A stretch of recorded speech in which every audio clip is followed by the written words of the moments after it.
વડોદરામાં આરટીઓમાં ફરી એકવાર બેદરકારીનો ચિતાર સામે આવ્યો છે। ઓનલાઈન લર્નિંગ લાયસન્સ પરીક્ષા પાસ કર્યા પછી પણ ઉમેદવારોને લાયસન્સ માટે ઓફિસના ચક્કર લગાવવા પડે છે।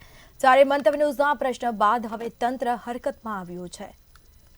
વડોદરા આરટીઓ વિભાગમાં આવક કરતા અધિક ફાઇલોના પહાડ છે। એમાં જો યુવાન ઓનલાઈન લર્નિંગ લાયસન્સની પરીક્ષા પાસ કરે તો તેને લાગતું હોય કે હવે તેનું કામ સહેલું થશે, પરંતુ હકીકત એ છે કે તે પરીક્ષા પછી પણ ત્રણ વખત ઓફિસે જવું પડે છે, તેમ છતાં પણ લાયસન્સ મળતું નથી। જેને લઈને એક યુવાન દ્વારા વારંવાર રજૂઆત પણ કરવામાં આવી છે। રજૂઆત કર્યા પછી પણ તેને ના તો જવાબ મળ્યો અને ન તો કઈ તંત્ર દ્વારા નક્કલ પગલું ભરવામાં આવ્યું। ત્યારે આરટીઓની કુંભકર્ણની નિંદ્રાને મંતવ્ય ન્યૂઝના સવાલે જગાડી દીધું છે અને હવે તાત્કાલિક તપાસનો આદેશ પણ આપવામાં આવ્યા છે। ઘરે બેઠા લર્નિંગ લાયસન્સનો જે ટેસ્ટ છે એમાં કોઈ પણ પ્રકારની ગેરરીતિ અથવા વાયોલેશન ડિટેક્ટ થાય તો એ વાયોલેશન ડિટેક્ટ થયા પછી આરટીઓ કચેરીમાં એપ્રુવલ માટે આવવું પડતું હોય છે।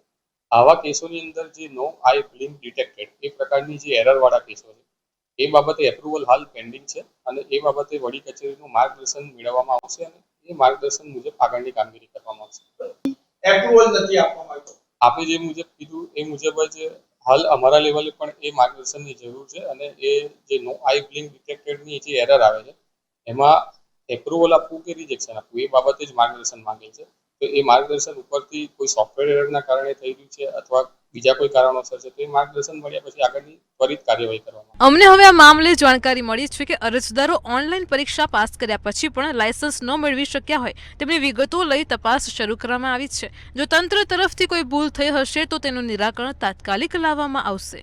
કેમેરામેન મિલિંદ મેલે સાથે નિલેશ બ્રહ્મભટ્ટ, મંતવ્ય ન્યૂઝ વડોદરા।